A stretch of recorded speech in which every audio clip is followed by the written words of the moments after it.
Étudiantes, étudiants, parents d'élèves, nouveaux bacheliers, vous recherchez une école adéquate de formation professionnelle et pratique pour vos études supérieures? Une seule référence, ESAE. ESAE vous offre des demi-bourses et réductions dans toutes ces filières. Waouh! Payez 300 000 au lieu de 550 000 en licence 1, 2 et 3 en journalisme, réalisation, sciences de gestion, administration des affaires, sciences économiques et sciences juridiques. En master 1 et 2, 670 000 en journalisme et 550 000 en sciences de gestion et administration des affaires au lieu de 1 070 000. Écoutez, pour les 100 premières inscriptions en administration générale et administration des finances, payez 450 000 au lieu de 550 000 pour la licence 1, 2 et 3. En master 1 et 2, payez 870 000 au lieu de 1 070 000. Alors, rendez-vous vite à ESAE pour la rentrée académique 2021-2022. Les deuxième et troisième années démarrent le 20 septembre 2021 et la première année le 11 octobre 2021. Informations et renseignements, ESAE Cotonou, 3e rue à droite en quittant le carrefour Jador pour la BIBE Jéricho. Téléphone 96 80 55 11 ou 98 98 14 00 ou encore 90 93 65 21.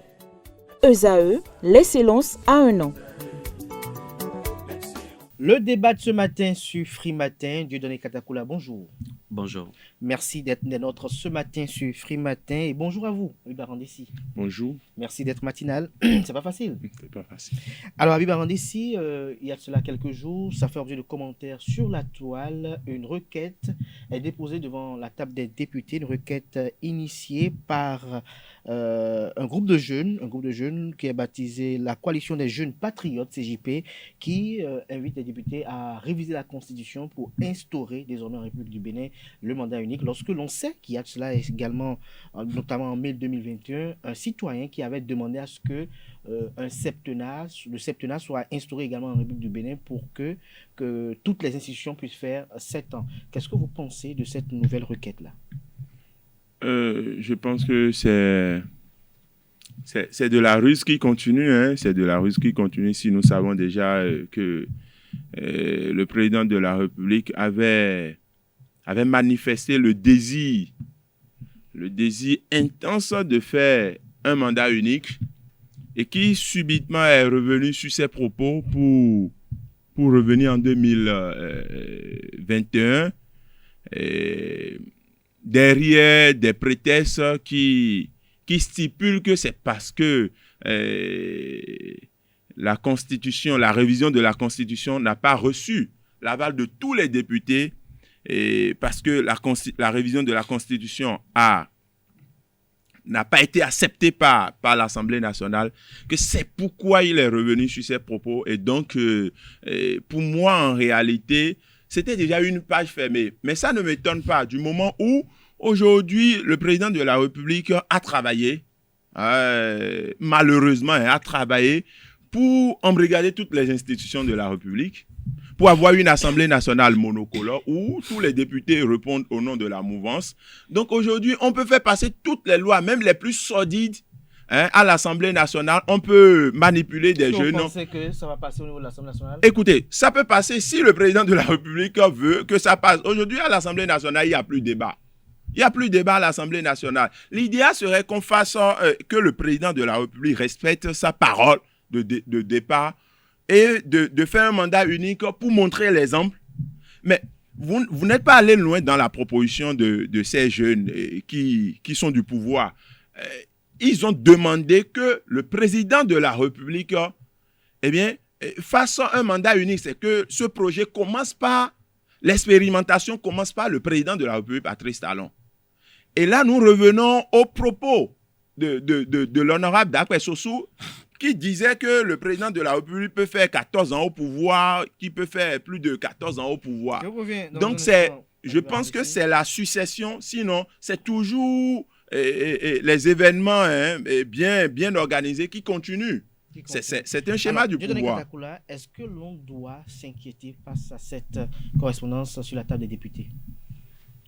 S'inquiéter, non. Moi, je crois que nous avons des institutions et que chacun est dans son rôle. On ne peut pas dénier à un certain nombre de groupes de jeunes leur volonté de voir les choses se faire autrement que cela n'a lieu actuellement où nous sommes dans un mandat où dans un régime quinquennal où on dit que au plus c'est 2 mandats qu'on peut faire. Et donc le débat du mandat unique s'est toujours posé. Je me souviens déjà, même sous les Yaïboni en 2007 et 2008, j'avais fait publier une chronique de Roger Gbayonvi qui préconisait déjà le septennat comme régime qui permette que lorsque quelqu'un vient au pouvoir, il puisse savoir que j'ai juste un mandat à faire, je n'ai pas d'obligation de reconnaissance ou de gratitude envers un certain nombre de personnes. Au contraire, j'ai une obligation d'ingratitude et cela permettrait à celui qui est le titulaire du portefeuille et de ceux qui travaillent avec lui de pouvoir travailler sans arrière-pensée politique, de pouvoir travailler sans être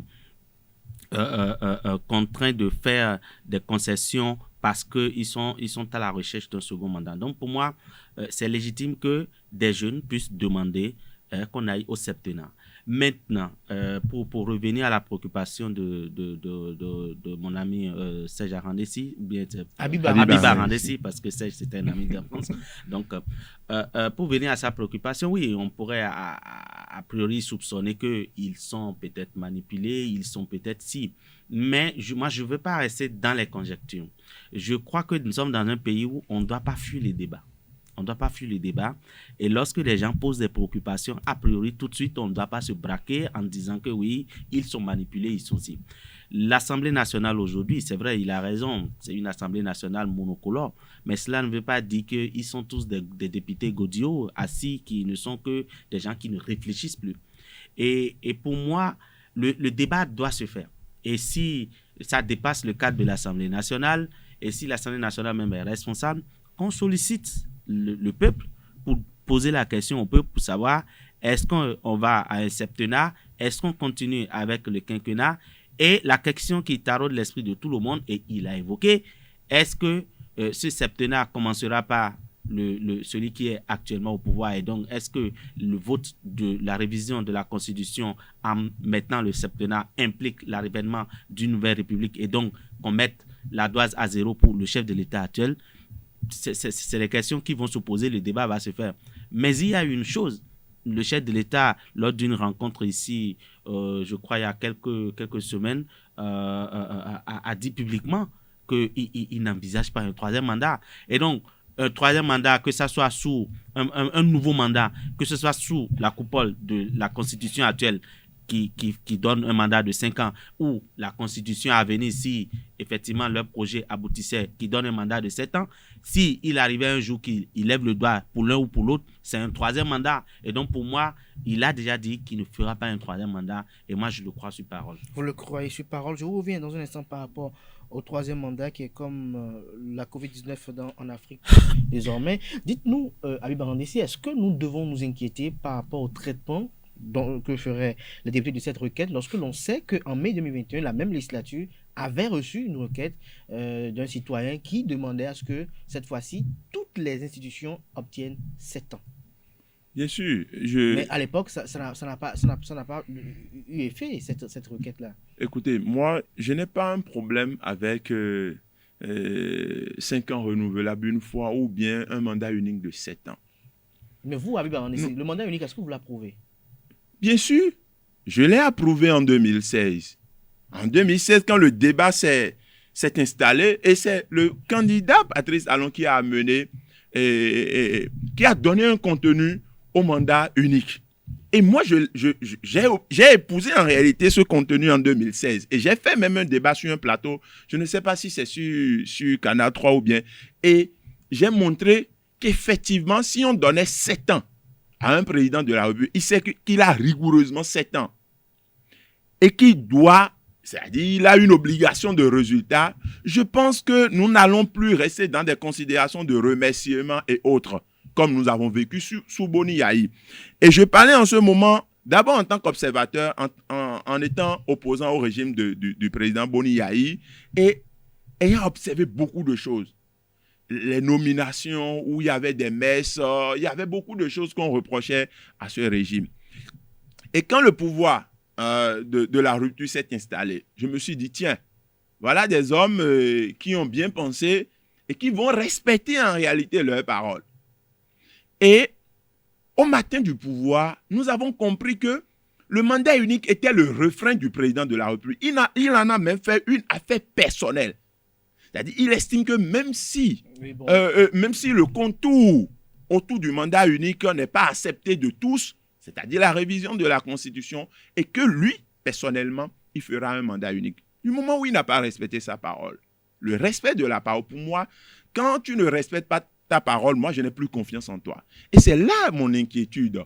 Les députés à l'Assemblée nationale peuvent facilement poser leur cachet sur un mandat unique et peuvent accepter que c'est M. Patrice Talon qui commence en réalité le mandat unique. Le fait que lors d'une interview que le président... Écoutez, il y aura une élection présidentielle. Écoutez. Le fait que lors d'une interview, le président de la République montre son désaccord pour un troisième mandat, ne nous convainc pas. Du moment où il a crié plus que ça pour un mandat unique dans ce pays. Et il est revenu. Donc, ne soyons pas étonnés de voir des députés poser leur cachet sur le mandat unique de 7 ans et que ça commence par le président de la République. Et là, il va faire 17 ans au pouvoir dans notre pays, le Bénin. Alors, Dieudonné Katakoula, lorsque l'on suit un peu le raisonnement de Habib Ahmed-Essi, l'inquiétude, elle est là. Les citoyens l'ont fait savoir quand même sur la toile qu'un chef d'État qui avait demandé à faire un mandat, il se retrouve à faire 2. Aujourd'hui, il dit qu'il ne fera pas un 3e. Est-ce qu'il ne se retrouvera pas contraint à faire le 3e comme le 2e? Et lorsque l'on regarde un peu dans la sous-région ouest-africaine, nous avons beaucoup de chefs d'État qui avaient promis, le cas d'Alassane Dramane Ouattara par exemple, de ne pas faire un 3e mandat, mais ils se sont retrouvés à faire un 3e mandat. Est-ce que, selon vous, vous pensez qu'il y a des facteurs exogènes qui ne sont pas connus de tous, qui contraignent nos chefs d'État, nos dirigeants africains à faire un 3e mandat, quoi qu'ils ont la volonté de ne pas le faire? Moi, je crois que personne n'impose un mandat à quelqu'un. Si un chef d'État se décide à aller à un 3e mandat, c'est son intime conviction qui l'y pousse. Parce que, comme on le dit, une élection présidentielle, c'est la rencontre d'un homme avec un peuple. Et à la première rencontre, il sait ce qu'il a proposé au peuple. Et il sait ce qu'il a vu au pouvoir. Et donc, rester 1 fois, 2 fois, 3 fois, marcher même sur les tests pour se maintenir au pouvoir, ça, c'est des choix personnels dont les chefs d'État sont personnellement responsables de... Lorsque vous parlez de marcher sur les textes, oui. Lorsque nous prenons ces pays que nous aimons si tant à prendre comme exemple, je prends le cas de la France et des États-Unis, il y a toujours des révisions constitutionnelles. Mais le système politique ne permet pas à un chef d'État de faire un 3e mandat. Est-ce que nous avons des acteurs politiques qui sont véritablement engagés en politique pour le bonheur du pays ou non, et non pour peut-être leurs intérêts personnels et opportunistes. Parce que lorsqu'on dit qu'il y a révision constitutionnelle, ce n'est pas exclusivement le chef de l'État qui va voter à l'hémicycle cette révision. Il y a des partenaires politiques qui le conduisent dans le décor. Même dans ces pays dont vous parlez, je ne crois pas qu'il y ait limitation de mandat comme chez nous. Dans ces pays dont vous parlez, il n'y a nulle part où on a dit quelqu'un ne peut pas faire plus de 2 mandats. Je ne crois pas que, je ne l'ai pas lu et je ne crois pas qu'il existe une limitation de mandat dans ces pays. Donc, tout revient à la sagesse humaine et à la capacité des hommes à savoir, je suis capable de tenir et de donner au peuple jusqu'à tel niveau et donc, à partir de tel moment, je me retire. Mais ce qui est fondamental dans ces pays et que nous n'avons pas encore, c'est la capacité, l'assise institutionnelle des partis politiques, des groupes de pression politiques, des mouvements politiques qui ont une telle puissance à telle enseigne que les individus au sein de ces partis politiques ne représentent presque rien par rapport aux intérêts de ces partis politiques. Et donc, les partis politiques n'ont pas intérêt à instaurer une routine à la tête de l'État. Et donc, lorsque vous êtes président, vous passez 1 fois, 2 fois, on vous dit, écoutez, laissez, vous avez beau être le meilleur parmi nous, notre champion, vous l'avez été il y a 10 ans, cette fois-ci, on a un nouveau champion, on a de nouveaux challenges. Donc, c'est ça qui se passe dans les autres pays. Chez nous ici, les institutions en termes de partis politiques ne sont pas encore ce qu'ils sont. Nous n'avons pas encore des partis politiques qui mobilisent et qui ont la capacité de convaincre la population de voter pour quelqu'un parmi leur candidat et de le porter à la magistrature suprême. Voyez-vous, depuis 1990, c'est des hommes qui gagnent le pouvoir, les élections, et les partis viennent s'agglutiner autour. Ça fait que ces hommes sont plus puissants que les partis politiques. Et donc, la marche suit son cours, et j'espère qu'avec les réformes en cours, qui peuvent peut-être à terme permettre d'avoir des partis politiques forts, qui peuvent s'imposer aux hommes. Lorsque vous parlez de ces réformes, est-ce que vous pensez qu'à la fin de ce quinquennat-là, Patrice Talon, est-ce qu'on aura des résultats probants par rapport à ces réformes-là qui puississent garantir de l'ordre meilleur? Il y a déjà des tests. Je vous donne un simple exemple. Nous avons déjà eu 2 élections. En 2023, nous aurons encore une autre élection législative. Vous savez ce qui doit se passer normalement si on fait respecter les tests et que au niveau du ministère de l'Intérieur, on fait respecter les tests. Lorsque vous êtes un parti politique, et déjà ça existe, c'est parce que les gens n'appliquent pas les tests. Vous êtes un parti politique, vous ne participez pas à 2 élections législatives consécutives, on prend la décision pour constater la disparition de fait de ce parti politique. Déjà, c'est un moyen d'assainissement du paysage politique qui permet de renforcer les partis politiques qui participent. Donc, pour revenir à votre question, les députés qui sont à l'Assemblée aujourd'hui, ils ont rendez-vous avec l'histoire. Moi, je ne suis pas contre, par exemple, le vote d'un test qui sort un septennat. Quitte à Patrice Talon, qui est aujourd'hui au pouvoir, de décider s'il veut encore briguer un mandat ou s'il ne veut pas briguer un mandat. Mais la suite, il sera responsable de ce qui peut lui arriver. Alpha Condé a eu son 3e mandat. Et il ne pouvait pas imaginer que c'est de ses propres rangs que ça viendrait. Donc, moi, je n'ai pas peur d'un septennat. Mais, personnellement, je suis toujours contre un mandat unique. Ça, c'est une conviction personnelle parce que dans la logique où nous sommes, c'est-à-dire aujourd'hui où vous venez au pouvoir et vous avez un mandat unique de 7 ans et vous avez 3 élections à organiser. C'est-à-dire, vous venez au pouvoir, vous avez seulement 7 ans de pouvoir à faire, vous organisez les municipales, vous organisez les législatives et pour finir, vous avez une présidentielle à organiser. Vous croyez que celui-là a suffisamment le temps de travailler? Mais aujourd'hui, nous sommes dans une logique où nous avons déjà fait un grand pas vers des élections générales. Les élections générales où, au terme de ces élections, si vous êtes élu, ça veut dire que vous allez faire les 6 ans et demi ou les 6 ans et c'est à partir de l'année suivante que vous pouvez commencer à parler élections. Je suis encore pour ce cycle-là. Mais encore que c'est difficile pour un État que après 7 ans, on balaie tous ceux qui étaient là et que parce que si le régime qui est là n'a pas eu de très bons résultats, qu'est-ce qui va se passer? Ils vont perdre la présidentielle, ils vont perdre les législatives, ils vont perdre les municipales et c'est d'autres personnes qui vont s'installer avec une autre philosophie. Et comme ça se fait dans les pays africains, on vient, on balaie du revers, enfin on dégage la table, ce que les autres ont fait, que ce soit bon. On change même les fauteuils, et enfin on renverse même la table pour rester dans votre champ lexical. Et donc c'est un éternel recommencement. Donc moi ma crainte pour les mandats uniques en Afrique, c'est cela. Alors, Habib Arandessi, lorsque nous parlons du mandat unique, est-ce que lorsque vous estimez qu'une fois le président élu, avec un mandat unique, il n'aura plus de compte à rendre à qui que ce soit et qu'il va se consacrer au travail, est-ce que vous ne voyez pas aussi la question sous l'angle où le monsieur est élu, il se dit, bon, j'ai juste un mandat, donc je fais tout ce que je veux et tout ce qui est sûr, après, je vais partir, donc je profite du temps pour amasser assez d'argent. Non, il ne pourra pas le faire, parce que en temps normal, et moi, je suis d'accord avec des réformes qui permettent qu'un chef d'État qui a fini son mandat soit interpellé à tout moment. Parce que c'est le grand travail. Ce n'est pas le nombre de mandats. Il peut faire 2 mandats et faire tout ce qu'il veut. Il peut faire 3 mandats, mais dans la sous-région, les exemples sont légion. Même au temps de Boni Yahi, nous avons reproché beaucoup de choses à la gestion du président Yahi Boni. Donc, ce n'est pas le nombre de mandats qui pose problème. Mandat unique ou 2 mandats, ce n'est pas là le problème. C'est la possibilité pour l'État béninois ou bien le peuple béninois d'interpeller un chef d'État à tout moment sur sa gestion antérieure. Le mandat unique, pourquoi? Moi, j'ai épousé le mandat unique en 2016, comme je l'ai dit, parce que j'estime, c'est au vu de mes expériences, j'estime que quand un président de la République a un mandat de 7 ans, on peut même mettre ça à 8 ans, 10 ans, pour qu'il ait le temps. Ce n'est pas là le problème. Plus le mandat unique est long et que la politique du chef de l'État n'est pas agréable, ça peut quand même... Au fait, nous avons constaté que le second mandat très souvent, le premier donne lieu à un système de remerciement. J'ai un deuxième mandat à faire, donc je dois nommer le cousin de telle personne, je dois nommer tel jeune qui est populaire dans telle zone et qui n'est pas compétent, je dois le nommer. Donc, je dois mettre tout le monde à la table à manger, à la table, et puis, afin que mon deuxième mandat me soit garanti. C'est là le réel problème. Nous ne devons pas occulter notre réalité, la réalité du pouvoir dans notre pays, le Bénin ou bien en Afrique.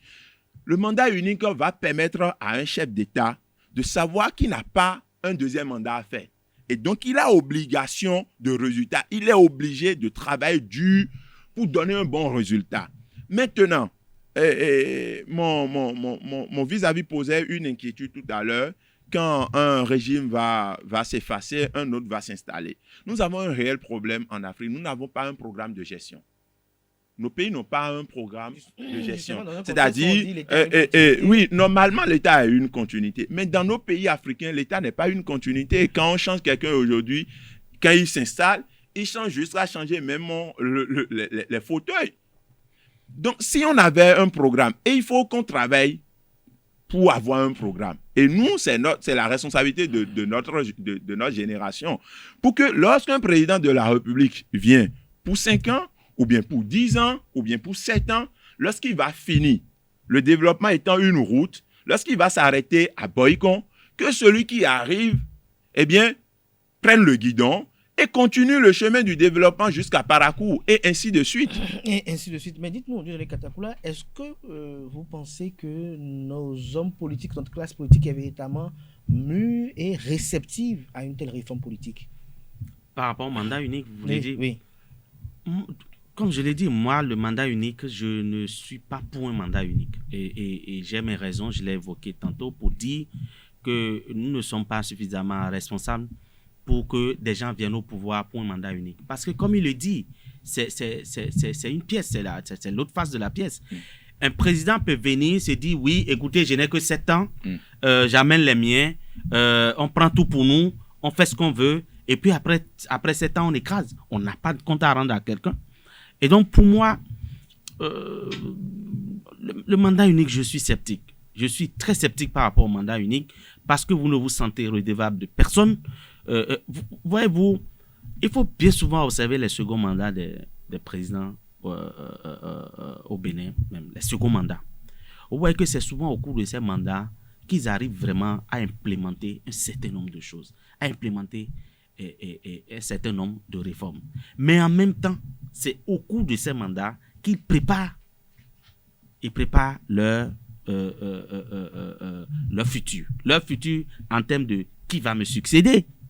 Parce que même si vous mettez un mandat unique, le monsieur vient, il va tout faire pour que même si ce n'est pas lui, ce soit quelqu'un du milieu de son sérail politique qui puisse remplir afin que le système ou la dynastie puisse continuer à régner sur le pays. Donc pour moi, je vais revenir à ce que mon vis-à-vis disait tout à l'heure, quand il dit que nous n'avons pas un programme.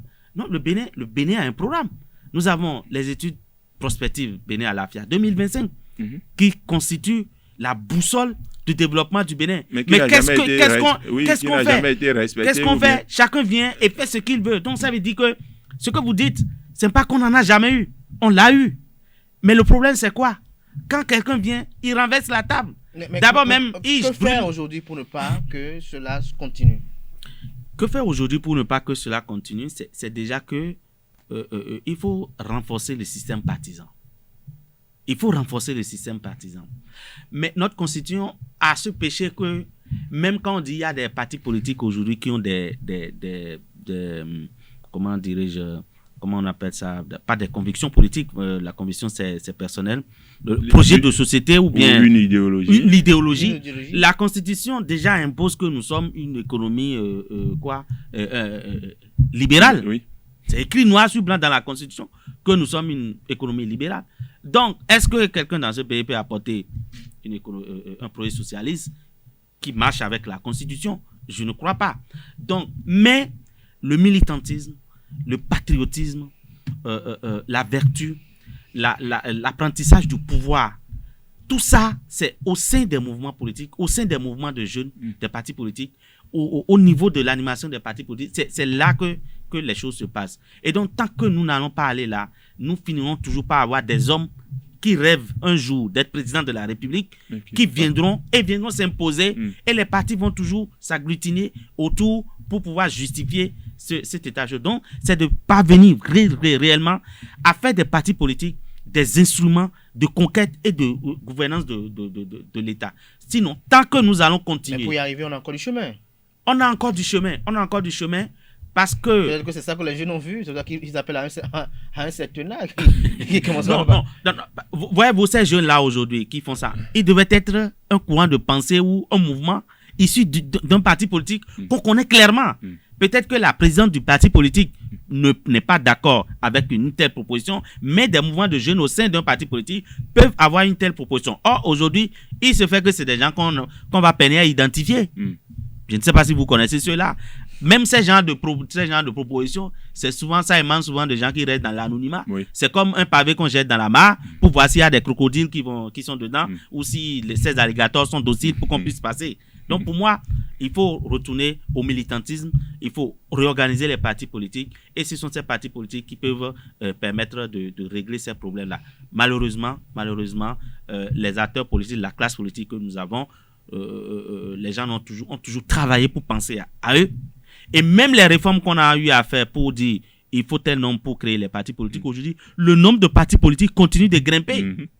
Et donc, il va falloir quand même qu'on applique les tests dans le oui, le nombre de partis politiques continue de grimper. Ceux qui ne participent pas aux élections puissent quand même disparaître de la scène. Ah ben, on essaie un petit commentaire pour conclure. Je pense que un mandat unique n'est pas un problème. Et je suis d'accord avec un mandat unique, mais que ce mandat unique commence par un autre Béninois, un autre citoyen. Faut pas, c'est vrai, aujourd'hui, tous les opposants sont presque en prison, d'autres sont en exil. Nous avons une Assemblée nationale monocolore. Le peuple béninois est traumatisé. Aujourd'hui, on a semé la terreur. Donc, le président de la République a un champ libre pour faire ce qu'il veut, mais il doit savoir que il a rendez-vous avec l'histoire, comme mon vis-à-vis l'a dit tout à l'heure. Donc, un mandat unique ne pose pas un problème, mais c'est le contexte actuel qui pose problème. Est-ce que ça a été initié pour permettre à Patrice Talon de faire 17 ans au pouvoir, ou c'est vraiment pour le peuple béninois afin qu'un autre qui arrive puisse faire un mandat de 7 ans rigoureusement pour finir et passer la main à un autre citoyen. C'est toute mon inquiétude. Merci à vous, Habib Arandessi. Je rappelle que vous êtes le président d'honneur du mouvement socialiste révolutionnaire. Vous étiez face à Dieudonné Kadakula, journaliste, analyste politique. Nous aurons bien voulu quand même commenter l'actualité en Guinée-Conakry, mais le temps qui nous est imparti est assez court. Nous allons probablement revenir dessus demain, peut-être avec les mêmes invités ou d'autres. Mais avant, chers amis, nous avons de boucler ce matin.